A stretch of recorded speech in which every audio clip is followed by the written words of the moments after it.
Alrighty, well, we'll go ahead and get started. As we said, good morning, good afternoon, or good evening, ladies and gentlemen. My name is Bradley Davis, and I'm the Education Manager here at SIIM, the Society for Imaging Informatics in Medicine.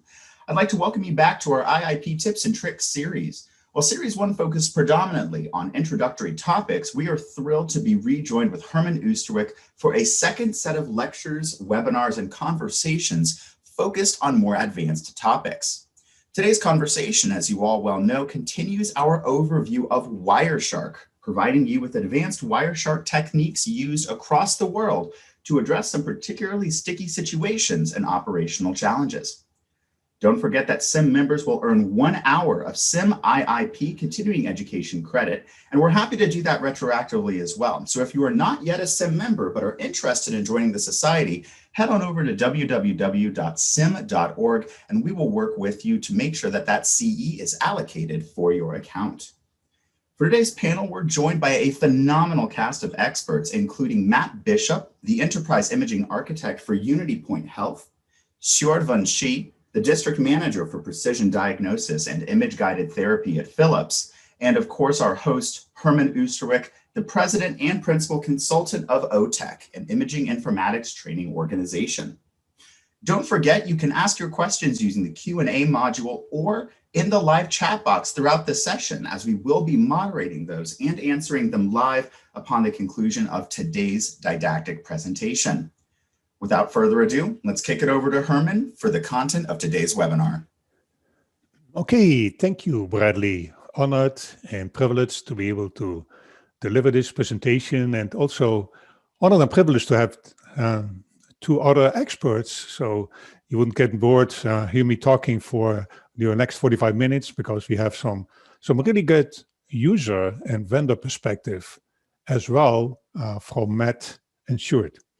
So let's get started with the IIP tips and tricks. And so for today, what we're going to do is we're going to give you a little bit of a refresher first, because it could be that you might have missed the first part in this series. By the way, it's available on the SIIM website if you want to go back. But so I do a little bit of refreshers, so to make sure that we all in sync, that you're not completely lost, particularly if it's really the first time.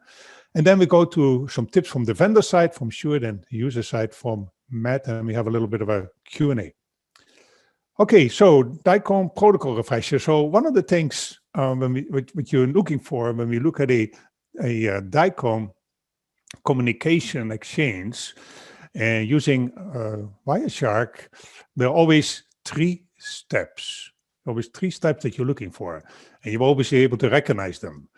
Right, so the DICOM protocol, there was three components. First one, step one, in this case, for example, an ultrasound, but we call it the SCU. So the SCU, an ultrasound, might propose to make a connection to a destination, but it could be the PACS, could be the workstation. So step one is always the negotiation. The negotiation is that I want to send images to the PACS, and in addition, maybe some structured reports that gives you the measurements. Step one. After the connection, and it's called association in DICOM, after the association is established, step two takes place, and step two will be to actually do the job and send the information back and forth. Then step three, there will be a proper release. So that's if you think about the different layers, and Sjoerd is going to talk a little bit about the layers, the OSI layers a little bit later, but this is actually a session or session layer implementation of the DICOM protocol. One, negotiate. Two, do the job. Three, release. And where are the sticky points? Where do we typically look for is the responses to number one, the negotiation, and number two, the response to the transfer. Because these are the two, I would say weak points, but these are the 2 points that we always need to look for, because when we try to connect something, for example, we have a new ultrasound and we want to send compressed images, for example, the receiver might say, no, I don't support compression. Or you want to send structured report, the receiver might say, I don't support the measurements, structured reports. So that's the first one we look for. And the second one, like I mentioned, is when we do the actually data transfer, because when the receiver gets the information, what does the receiver do? There's a little check.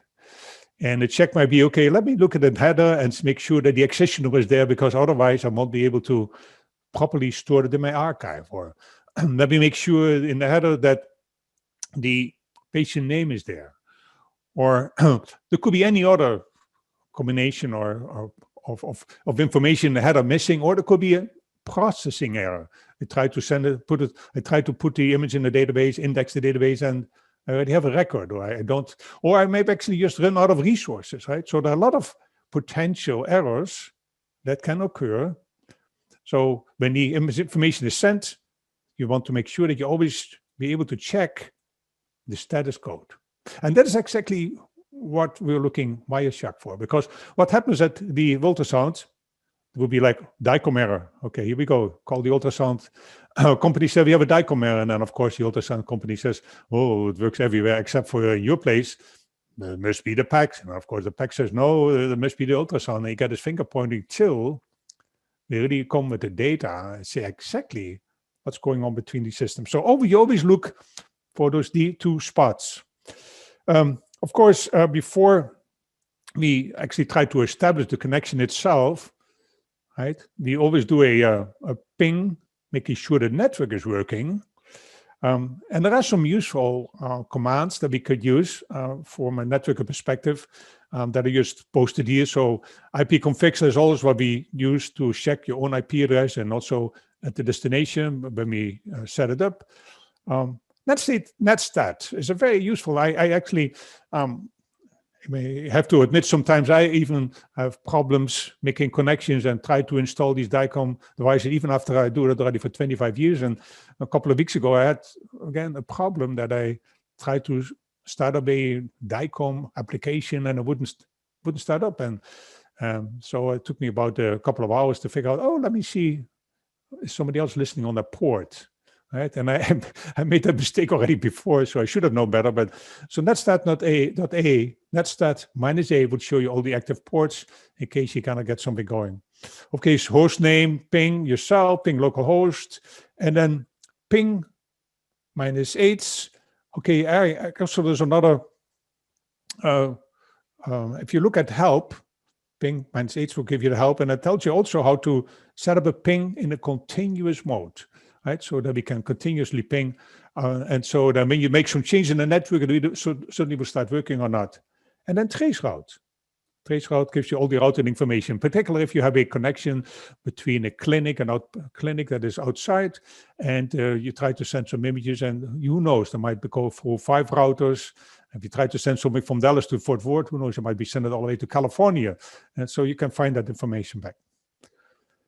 Okay, so before we start a little bit about how Wireshark works, a little bit of background on what some of the troubleshooting tools are. So if you have a connection between 2 devices that you have problems with, and you try to make it work, and so what do? You connect this network sniffer. And how to connect it is a little bit tricky, and Matt will address a little bit how to do that as well. So the network sniffer is a passive device. It just sniffs, right? It's like a sniffing dog. It really listens to the communication and captures the packets.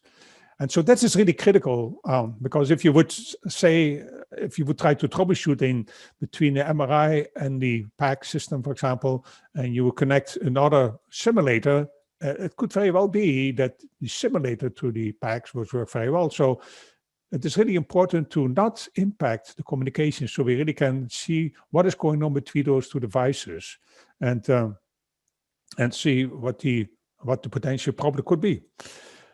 So the Wireshark has what we call a DICOM plugin, and that means it will be able, because Sniffer is not something just for or DICOM or HL7 or some. So sniffing is used universally through the industry. The networking guys looking at the network all the time, and they look at different protocols. Wireshark is as an interpreter that particularly that can actually understand the DICOM communication. So, for example, if Wireshark captures this packet, and you set it up to connect Wireshark. It will be able to recognize and translate these bits and bytes into a DICOM C store, into a header attribute that has the name or the ID or the built-in sec. So it's really useful to be able to see the DICOM protocol sequences. Okay, so there are actually two ways to use Wireshark. And actually, most people use either one or both. So Wireshark is the network sniffer, and so we can look at the network protocol. But there's another layer, and that is what Matt is going to talk a little bit about, is that you can also incorporate or actually load the Wireshark sniffing files into DVTK. So DVTK, DICOM Validation Toolkit, is a tool that also provides a validation of the sequences. Because Wireshark captures it, and it will not necessarily determine whether it's correct or not. So DVTK is a higher level, like a shell that's built around Wireshark, that allows you to validate, and also there's a very much easier to use interface, right? Okay, so network testing with DICOM sniffers happens because we use for example, a hub, and to have a service PC where we have a Wireshark running. Sometimes if your service is here, you might have your own PC. I know a lot of hospitals or a lot of users that have problems. They actually have a dedicated PC. They might actually send it around, tell the clinic, connect it to this hub and connect the PC and start running, and then the problem occurs, pull the cable and send back the PC. Or you could actually access remotely, log into that as well to see what is going on. So you typically have it running on a remote PC. By the way, you can also run it on a router. If your network person has it run on a router, some of the more managed routers, then you can actually take the information from the router, the cap files, the capture files, and load it into your PC. Okay, so options for Wireshark, very important. When we look at the different options, we need to make sure we set the capture options. And you need to make sure that Wireshark connects the port that you're listening to or sending to the DICOM protocol. Otherwise, you wouldn't know to interpret that particular port to the particular protocol. So you have to connect it to the different protocol. Very simple. You go to Wireshark on the top, you do edit, you go to preferences. After you go to preferences, you select the protocols. After you select the protocols, you connect to DICOM and you say, this is the port I'm looking for. But it's 104, and then you can actually add multiple ports, 104, 11112. These are the most common ones, which are actually defined by the Internet Authority, IANA, that says these are the default ports or the recommended ports for DICOM, 104 and 11112. But it's very likely that your particular vendor might even use something else like 6001 or 4000, whatever it is, right?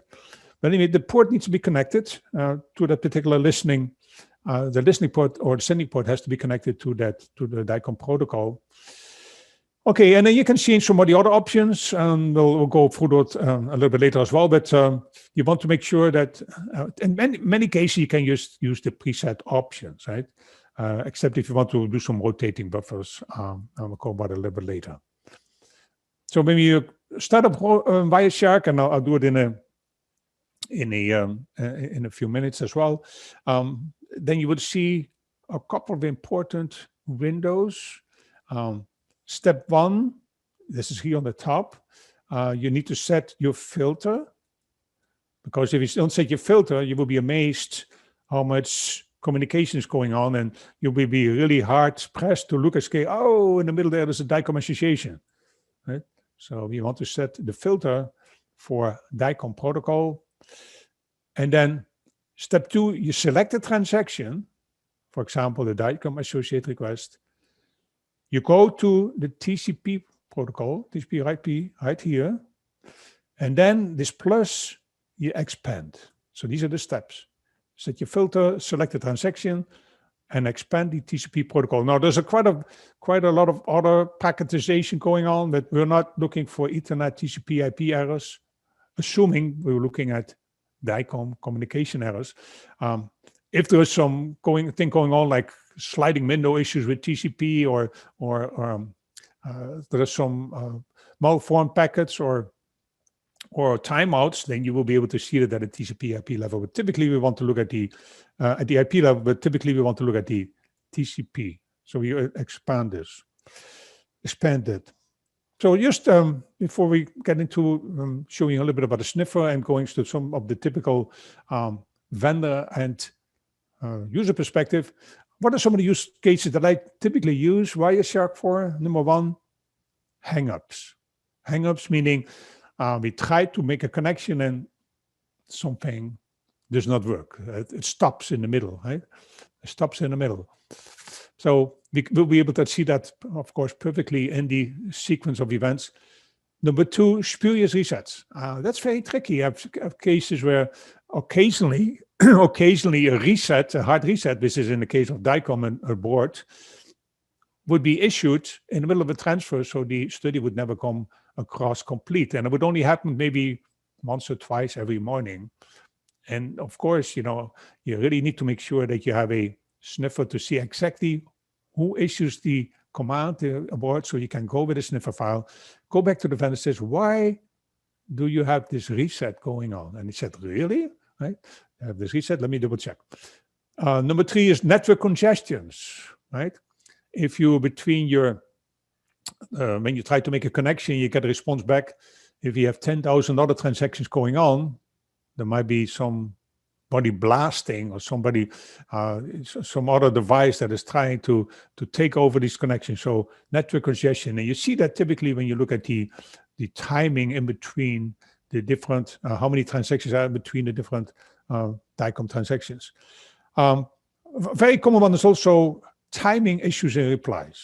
Timing issues in replies. So some of the devices, they might actually receive an image and it might take forever to do the checking for whatever, because maybe the application is busy, the database is completely overloaded, you're trying to migrate images from another old PAX where that blast that PAX server that makes it really too busy. So timing, and so there might actually be that it takes a second, 2 seconds, 3 seconds for the reply to come back. If it is 3 seconds for every slice that you try to send, and you send 2000 CT slice, 2000 times 3 seconds is a long time. So timing issues in replies, you see that very clearly as well. Another reason we want to use the Wireshark is evidence that it's not the network. Okay, look at the network, everything is fine. Why does it take 6 seconds for the image to show up? Well, we sent the image, communication, that worked within 100 milliseconds, right? Interpret DICOM errors, status codes, and then work list issues, very important one. So very quick, maybe for like only a few minutes. So typically what you happen is that so let me pull up this a DICOM Sniffer, Wireshark.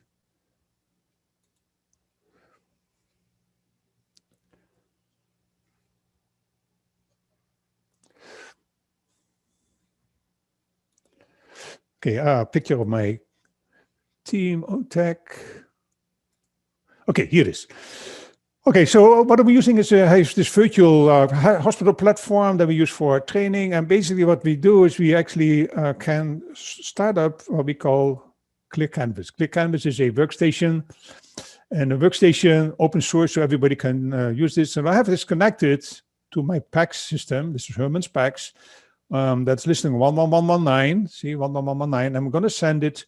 And then I'm going to do actually first do a DICOM verification, and second I'm going to do a query to a open source PAX system called Conquest. So Wireshark runs here.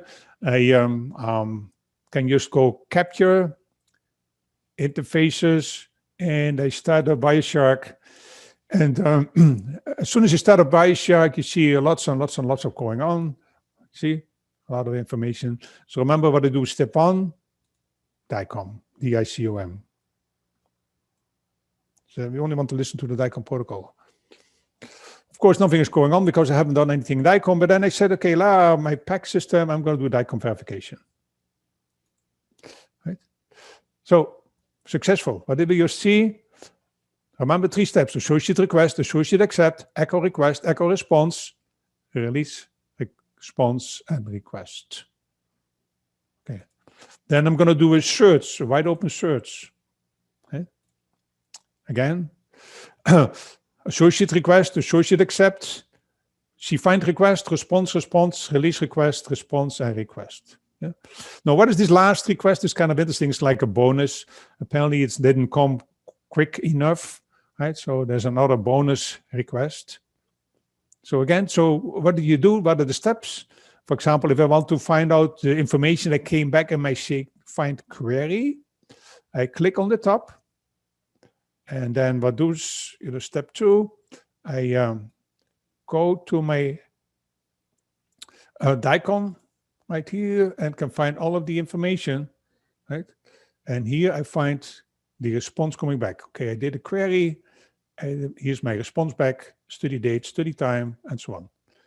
And remember the last one, the status code. If I want to look at the status code, I click on here and I can find back the status code as well. Right, so here's my status code as well. So this was a little quick overview. I don't want to go too much into the details of the Wireshark. We did it in the last session. I want to give Matt and Sjoerd the opportunity to tell you a little bit more. What is the perspective from the vendor and then from the user and how to use this tool? So let me go back, bring up the slides. Hey, Team Oosterwijk, and then we go PowerPoint.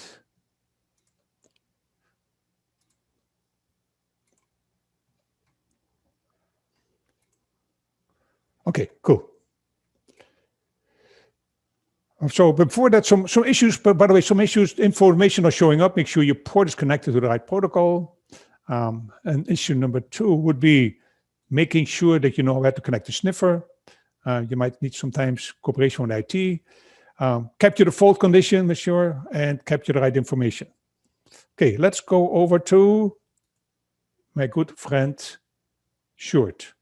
Go ahead, Sjoerd. Thank you very much, Herman. Very interesting stuff. And the first thing I would like to tell everybody is that Wireshark is a fantastic tool. It helps you in many, many ways. And what Herman just showed you, the Clear Canvas application, communicating with another Herman's virtual PACS, Wireshark was capturing all this data. It's very crucial for you to understand how these processes work. How does the data look like? What am I actually looking at? And you can only understand that by trying it yourself. Do it many times in many ways. Use a storage. If you have a modality worklist server, try to query it. See what happens. See how the data looks like. By doing it over and over and over again, you get a much better understanding of how Wireshark shows you that data, how to interpret the data for your troubleshooting purposes. Now, in my career working for a vendor for 10 years, I've been using Wireshark, I can say literally almost on a daily basis. It's been very helpful, and it takes the finger pointing away. It takes that it's your fault problem away, because packets don't lie. What happens over the network is true. This is what Wireshark captured, and this is what Wireshark is showing you. And if the SCU is requesting certain data, let's say in a modality worklist query, you will see exactly what the modality worklist server is providing you on data, because this is what you ask for. And like Herman said, there are many modality worklist problems on both sides, the SCU and the SCP. And it's always a matter of, it's your fault, it's your fault. Wireshark is going to give you the answers, but you have to understand, again, For that reason, I would like to start off with the OSI model. And as you can see in the slide, there is this colorful drawing diagram with a couple of explanations how that OSI model looks like. Now, to begin with, what is the OSI model? Probably many of you already know, but it's kind of a standard that describes all the layers in a network environment between computers, between hosts, and this is how they communicate. They use a cable, they use a network interface card, they use a router, a switch, then you got the transport layer, then maybe you want to encrypt the data. You will see that in all these 7 layers. And at the end, or all the way on the top, you can see the application layer. That is your actual program. And guess what? DICOM operates on that top layer, the application layer. Now, as a help, maybe you saw it, Herman proceeded, or I'm not sure who's presenting, but on the next slide, you can see some descriptions that I put down here in this table, where you can see on every layer, if there are certain misconfigurations or defects, those are the problem descriptions or the possible issues that you can expect on these layers. What is the message here? The message is that there is this model, the OSI model. It shows you all these different layers, and take a screenshot, use it as your reference, or look it up on the internet, Google it. There are many of these. This is my version. I created it out of my own experience and from other material found on the internet. You can make yours if you find it convenient. This model shows you, or this slide shows you, all these existing network layers. What does Wireshark do? It shows you all the communication on these layers. Well, if all of them are being used, let's say a secure connection, if you don't use it, you won't see it in Wireshark. But keep one thing in mind. As you can see, it starts here in the bottom. That 1 goes up to the top to 7. Wireshark would present you the same packets or frames, but reversed, upside down. Now, let's move forward to Wireshark. It uses a large amount of these sectors, filters, and other tools to display the captured network data. And this is what I'm saying, what I just told you. If you review the DICOM data in Wireshark, you will see that consistent structure that reminds you of the OSI model. Again, it's only flipped upside down. Next slide, please. There we go. Here's a little bit of an explanation how that would look like. Now, this is what Herman just showed you. It's an echo verification. I put down the arrows with A, B, C, D, E. Now, if you quickly think back about that OSI model, it's upside down. The application layer is now at the bottom. And the first packet, by the way, packet number A, or piece of information, for lack of better words, is a frame information. On the top, you can see all these frames, all these packets, right? If you select one, Wireshark will generate information about that particular frame. And as you can see, I labeled it as A, frame 1 in that capture session. It shows you how big was that packet. What is the timestamp? If you would unfold it, you could see all the details about that packet. Very interesting. You can see B, which was the Ethernet layer, C, IP layer, D, the TCP layer, and E was the final application layer. So if you need to understand this concept in order to troubleshoot it the right way. Next slide, please. Now, in this session of mine, what I want to talk about are a couple of problems that I want to highlight. There were many, many problems I dealt with in my 10 years being the endpoint specialist for a vendor. The first one is ultrasound image storage was accepted by the SAP, but it failed. And you would see an error message and you think, what am I going to do with this? And you can say it's the SAP or finger pointed to the SCU. You need to come up with facts. And being the vendor, I had to come up with real stuff, packets, because packets don't lie. The second example is going to be an SSL or TLS nowadays, where the CA certificate, if you're a little bit familiar with secure connections, there is always this authentication exchange. The certificates are being exchanged between the both hosts. In this case, the SCU, well, it wasn't a DICOM session, of course, it's an SSL encryption, but there was something going on, something flaky. And for that reason, the session always failed. Well, we're going to talk about that. And the third example is an ultrasound multi-frame C-store, and it would be unexpectedly terminated, and nobody knew why. And of course, the fingers are going to the vendor. Well, I had to prove them wrong, being the vendor. Okay, let's move on to the first one. The SAP accepted an ultrasound image, but the SAP was an MRI system. And I gave it the name, the AE title, MR console. And the ultrasound system had the AE title, ultrasound. Now, it's a little bit of an odd situation. Why would you send the ultrasound image to an MR console? But I just want to point out, thank you, Herman. I want to point out the actual problem, because sometimes this happens.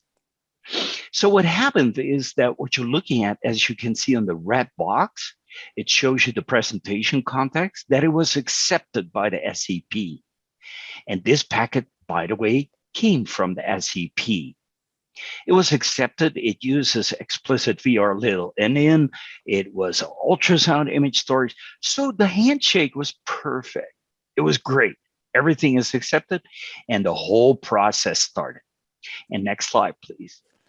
And at the end, what would happen is that the MRI console would, at the end, try to compose all these packets, put them together to retrieve that actual image. And then it would say, I do not know what this is. I cannot understand this whole data packet. I don't know what to do with it. And this is an ultrasound image. But you know what the funny thing is about this? The system did accept the handshake, but when it had to put things together, it failed. So in a way, that is a flaw in the system software. You should not accept that SOP class if you cannot process the data. So this tells you two things. Well, actually, it tells you a lot more. It tells you what I just told you, and what you're going to see in the screen is a DICOM error. And the first thing you're going to do is scratch the back of your ear, and you're going to say, what does that mean? Well, Wireshark is going to give you those answers.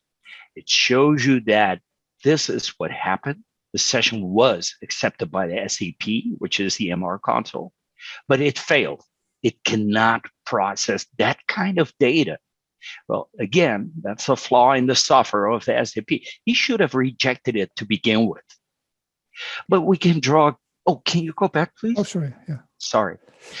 We can draw a few more conclusions out of this. Look at the bottom. You have a DICOM communication in place.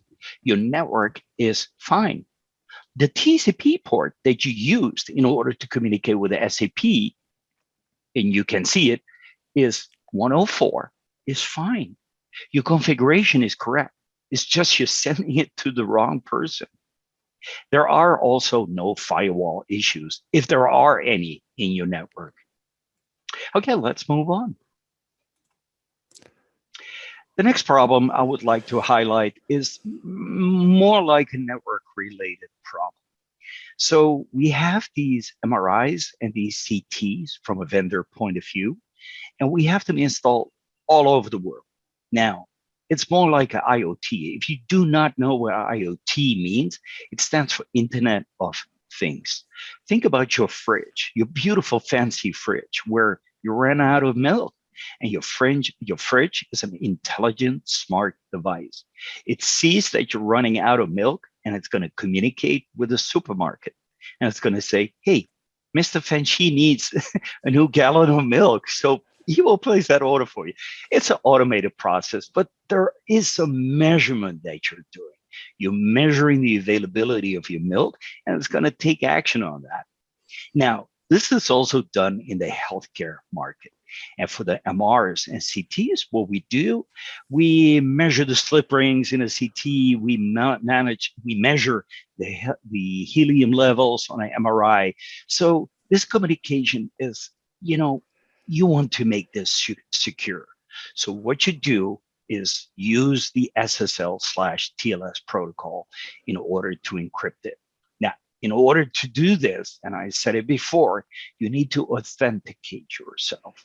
So if the MRI system is going to communicate with the IoT server, which is actually the main server of the vendor, and it doesn't matter where it's located, he's going to send his own information, his certificate. He sends it to the server. Server is going to respond back to that modality and says, I accept you. I know who you are. I want to talk to you. Here's my certificate. Now, what happened in this scenario is that the facility added a DPI, which stands for Deep Packet Inspection. The hospital would allow that communication, but they want to know really exactly what's going on. And in this particular scenario, and I don't want to pick on the vendor, but it's just an experience that I had. It was a WebSense device. It was added in the hospital network. Move on to the next slide, please. And I'm going to make this a little bit faster because I'm hitting my 50 minutes time mark. What I found out is that communication was not able to establish. It was always terminated. So, of course, everybody points the finger to the vendor, to the MR, and I did a deep dive. I was sure that it was not the MR. I did a deep dive in the network, and it took me a long time to figure it out.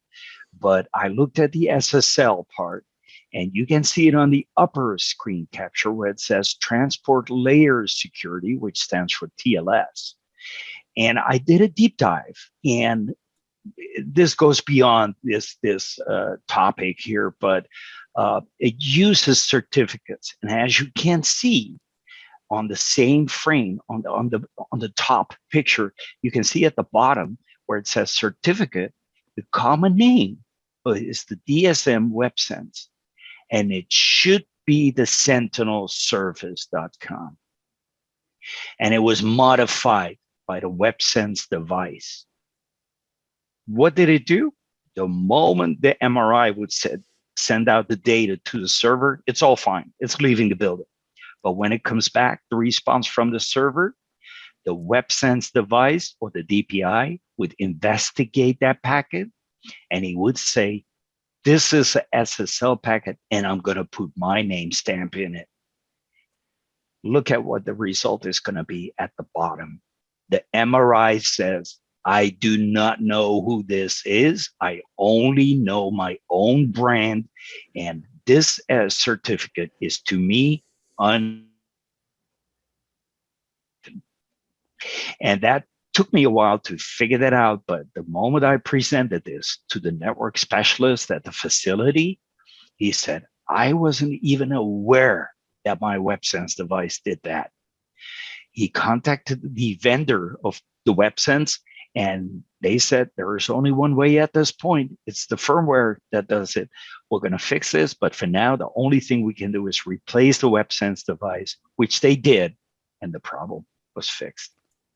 Okay, so this sure. tells you, yes. 2 more minutes. I'm going to wrap it up real quick. Good. I'm sorry about that. This is an example of where the ultrasound system was trying to send a series of images to the PACS, and it constantly was unexpectedly terminated. When? Why? Nobody knew. By measuring using Wireshark, you could see all these packets, dupacs, duplication acknowledgements, retransmissions, ugly. You can see it all over the place. Repetitive Cisco status activity was noticed as well. Why was this happening? This is an indication that it's not healthy. Something is not communicating right.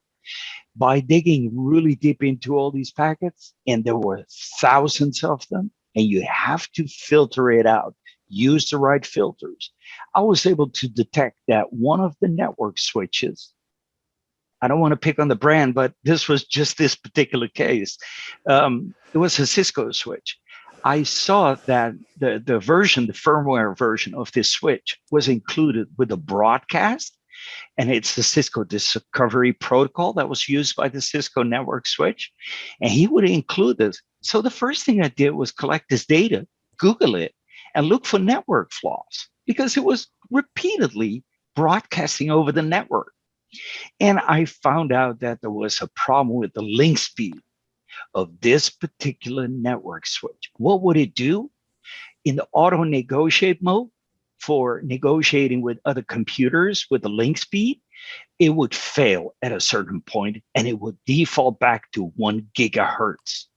So it would lock it into 1 gigahertz.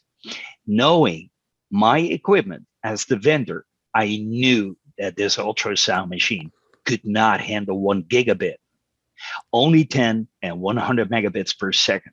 So knowing this information, I asked network people to fix that switch and fix it to 100 megabits per second. Of course, the question was, why would I do that? By showing this and telling them that the ultrasound system could not handle 1 gig, they gave it a try, and guess what? That fixed the problem. So what is it that Wireshark can do? It helps you to demonstrate the actual DICOM handshake problems affected by the syntaxes. It also tells you networking stuff. In case of networking issues, you can find the root cause by using Wireshark and make a deep dive, but you gotta understand how the data is being presented to you and what are you looking for. And the final point that I want to give you as a takeaway, Wireshark will display included DICOM tags with every single object, meaning that with a modality worklist query, you can see the conditions that SU is submitting to the modality worklist server and the responses from the modality worklist. There is not going to be a discussion anymore. You can see the facts because packets don't lie. Thank you, Herman. Absolutely. Matt, you're up next. Let me make sure I come off mute first. So in the interest of time, I'm going to say this is the agenda, and I'm going to talk about user level stuff. The smart guys are done. Now you're stuck with me. So a few of the settings that I like as a guy, and it was funny, I actually took a note when Short said he used this every day. I use this 4 or 5 times a year, whether I need to or not. So I'm the other end of that spectrum. I use it when I have a problem. Other folks use it constantly. So I have a few things I set. One of the first Wireshark settings that I really like is resolving network addresses. If you noticed on some of those traces, and we've got a picture here next, those Wireshark addresses and those time formats were really strange. So if you'll go to the next slide there, Herman, you'll see up at the top picture, you can see time, and it's in 64217, all these strange numbers. No idea what those are. I know after doing some research that that's the time between packets, basically.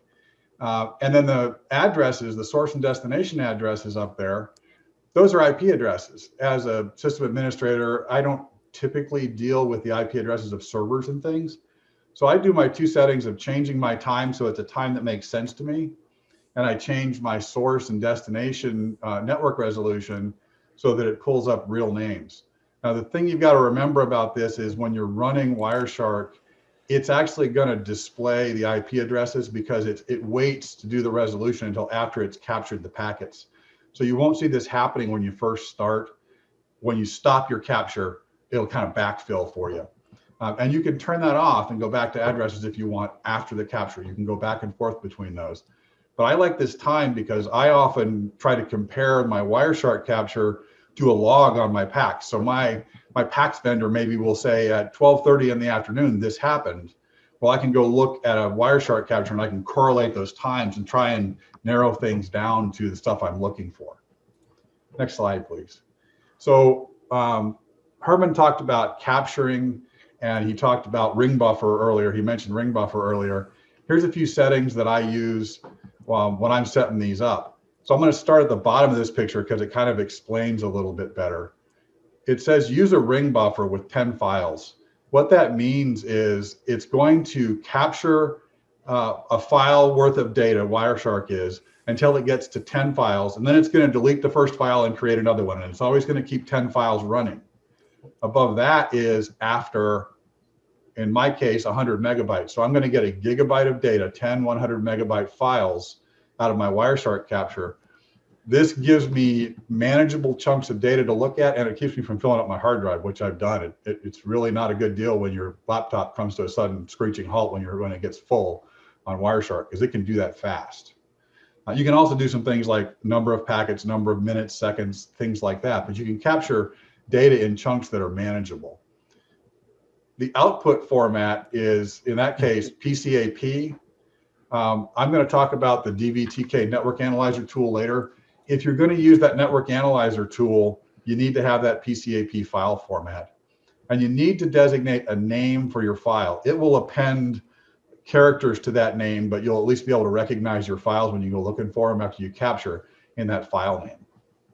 Next slide. So my setup, and Herman pitched to me earlier about setting up my switch for doing the capture. This is my simplistic view of the network, and this is kind of how I look at it when I'm doing captures. You've got your modality. You've got usually a console on your modality, you know, CT scanner or DR or whatever. There's usually a computer that you work at where you initiate the send, and that's where your DICOM traffic actually comes from. That's plugged into a network jack in the wall. That's pretty much all I control in my department. On the other side of that network jack is a bunch of network gear and a PAX on the other side of that network gear. And I really need to engage my network guys if I want to look closely at that bunch of network gear, or pull short and have him take a look at it, because I don't deal in that too much. I try to stick with the modality. So next picture. What I do is I actually buy a switch, and there's two ways to do this: a switch or a hub. I buy a switch because it's hard to find a hub anymore. Seriously, to buy one even on Amazon. But what I do is I take a switch and I put it in between the console and the wall jack. And there's you see the computer there hooked to that port in the middle. You can isolate all this traffic, and then you can set up two ports on your switch so that the one you plug your modality into is mirrored to the port where your laptop is, where you have Wireshark running. And you kind of automatically create a filter of everything that's going between that laptop, or excuse me, between that modality and that PAX. So now you've captured just that traffic. Then I can initiate a send from that modality of different things, set up my ring buffers to be about the size of the study I want, maybe a little more, and I can actually sit there and do my captures of very specific events from that modality and try to get the information I'm looking for. The other thing you can check on this switch is if you learn how to manage the switch. And by the way, if you can't manage that switch, if you're not sure how to do that, it's not your thing, call your network guy. I don't know a network guy out there that wouldn't want to teach you how to work on a network switch. So they'll help you set this up. You need to buy a managed switch, and you need to be able to set up this mirrored port. When you're doing that, when you plug in your modality, and I've got that port on the right labeled connect to modality, you can actually look at what duplex and speed that thing connects up. So you can actually see if the vendor says I set it up for gigabit, you can see whether it connects at gigabit or not on that port, and you can kind of play with the connections, and it gives you the opportunity to see how to get that modality to operate at its most efficient. And sometimes they're just a little bit finicky, and sometimes they don't like your network gear, and sometimes you just got to figure out the best way to get them to talk to each other properly. Next slide. So you saw all those packets and all that stuff coming in on Wireshark. It's a lot. And especially if you don't do it on a regular basis, remembering how to dig through those packets or remembering how to find all that information can be a little bit daunting. So one of the tools I've started using is this DICOM network analyzer from DVTK, DICOM Validation Toolkit. It's an open source project out there, and they have a RIS emulator and they have a SCU emulator so you can send files, and they have this network analyzer. And what that analyzer does is it actually reads Wireshark packets. So you have two options when you're using this, and you just download it, install it on your machine, and you're ready to roll. But it has two modes. It can actually capture network traffic directly. I don't use that, and I don't recommend it, because what it does is it filters to only DICOM traffic, and sometimes you need to see that other traffic that's out there. So the mode that I use is the import mode, and you do your capture on Wireshark, so you get all of that noise around it, and sometimes that noise is useful when you're diagnosing some of those problems. Like Short pointed out, there's some stuff out there that's not DICOM that has an impact. But if you're just looking at DICOM, this will actually import the Wireshark file, interpret it for you, and provide information. So next slide, please. So on the settings on that network analyzer, I was going to do a demo, but it's that's always dicey on these things. So I just did some captures here. It defaults to capture mode, so you have to stick it in analysis mode. You go to the capture file and you load your file that you did, the PCAP file, on your Wireshark.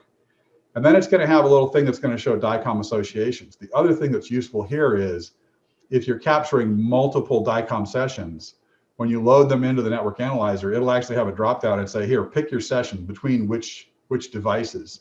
What do you want to look at the data? Once that comes up, and this was an example earlier, I think Short showed some syntax and maybe some syntax mismatches and some errors in there.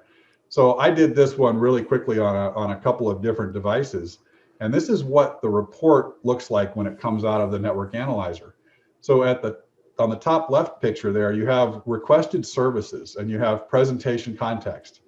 The requested service there, if you look, was the first one was JPEG 2000, and the second one was implicit VR little endian. So what that device is saying is, I prefer JPEG 2000, but if you insist, I'll talk implicit VR little endian.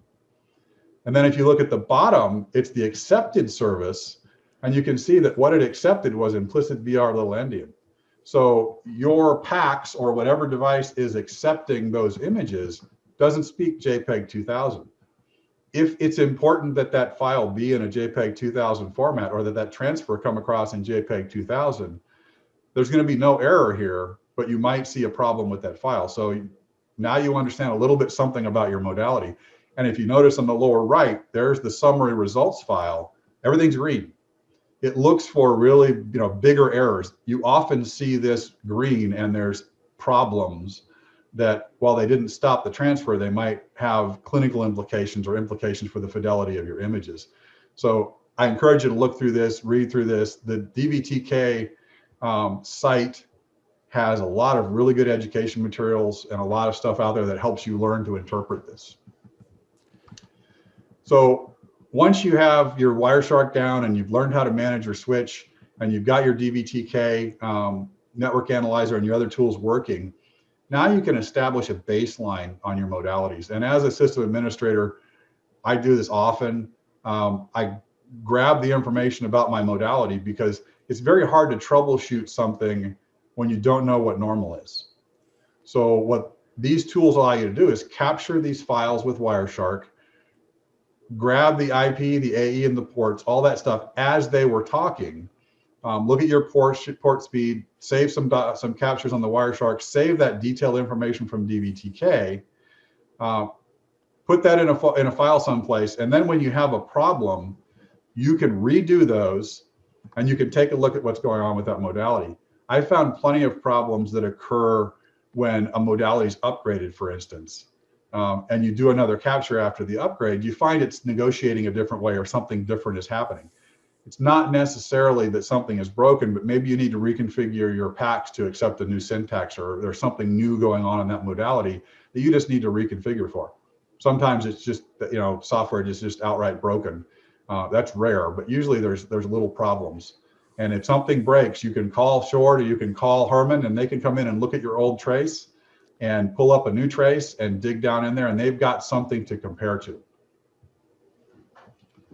Next slide, please. So just to conclude, Wireshark is this great tool for troubleshooting the applications. If you don't want to dig into that sucker really deep, still do the captures on Wireshark and then interpret them with DVTK. Keep that information, establish that baseline so you know what normal really is. But it's really important, I think, that you learn how to use these tools, at least at a basic level now, because if you wait until something's broken, trust me, you don't have enough time to learn them. So, thank you. Okay, thank you, Matt. So summarizing a little bit, because we want to get an opportunity to at least 1 or 2 questions. So Wireshark is very powerful.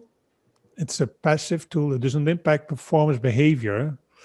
But some of the challenges, where do you install it? If you're an IT network is very controlled, you might have to work with the IT department and have them provide the capture files to you. And of course, how to shift for the data, and DVTK might help to summarize a little bit. Wireshark provides proof and use it to practice. Happy Wiresharking. Okay, back to Bradley. Let's see if we can have at least 1 or 2 questions. Bradley, go ahead. Fantastic, everyone. Well, thank you so much for that presentation. We want to go ahead and kick off today's questions with a pretty basic one for the 3 of you. Is Wireshark the only network protocol analyzer, and is it always a standalone software program? Well, having just Googled that this morning, when I was looking up another network analyzer, if you look out there at network analyzers, there's plenty of top 10 lists, and Wireshark's at the top of most of them, but there's lots of them out there. Wireshark is the one that happens to be the most common, and it integrates with the most tools, in my opinion. Go ahead, Bradley. Awesome. So another question actually for you, Matt. What are the end users' top 3 reasons for why you should use Wireshark? I think the top reason is because it gives you definitive data as to what the problem is. Even if you don't know what that data is, if you can do a Wireshark capture of a session, even if you can't find it, maybe one of your network guys can find it. So it gives you actual evidence of what the problem is. Number 2, it lets you tune your modalities. If you learn how to use these tools, you can actually tune your modalities up, and I do that quite often, so that transfers of large CTs and things like that go faster. It lets you learn your environment. And I'm reaching for a 3rd, so I'll just go with 2. Well, thank you, Matt. Short, a quick question for you. In response to the vendor versus end user disputes, how often are the issues, once identified, actually end user issues versus vendor issues? Wow. Not sure if I understand the question correctly, but how often do these things happen? Frequently, a lot. And I tend to say almost daily. In my world, working for the vendor, of course, I was responsible for the complete install base in North America, Brazil, Mexico, Puerto Rico, and some parts of Europe as well. So for me, it was a daily ritual. There was always something. And even in environments that was working perfectly fine, the next day, suddenly, maybe an outsourced IT company for a particular facility would make a change unannounced, and sitting behind the desk and wait for the phone to ring and say, oh, here's the first problem. But I expected, I received all kinds of situations, and almost worldwide, absolutely, on a daily basis. And it's unique. It's very unique every time. I don't like the whole, I was about to joke and say it's always the vendor's fault, but it's always a very complex problem that the vendor owns a little bit and you own a little bit, and it tends to be, it's complicated is usually the answer. And go ahead. I was going to say, and it's always the finger pointing. It's always the vendor, or no, it's the customer. No, it's the, and before you know it, it becomes a heated discussion and a very annoying discussion because nobody knows how to handle that problem or approach it. And Wireshark will definitely help clear up the skies for sure.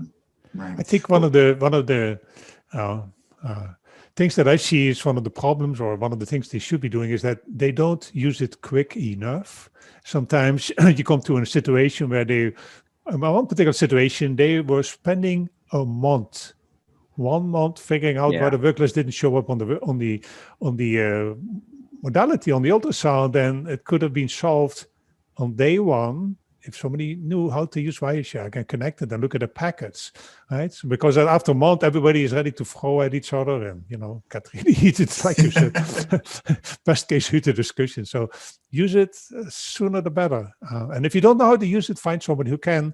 There's always people within the vendor organization that knows that you get to the right level to know how to use it, or find a PACS administrator friend that know how to use it. So sooner the better. Perfect. Well, Herman, Short, Matt, we're just over time. Thank you so much for all of the information that the three of you have shared today. It's always phenomenal to get this group together and have these conversations for our attendees, both in North America and across the global community. Thank you for being with us today, whether it's an early morning, a late evening, or just a little bit of an afternoon break. We look forward to seeing you during our next IIP Tips and Tricks session in May. I believe, Herman, that's on May 11th. And any closing comments that you'd like to share with us, sir?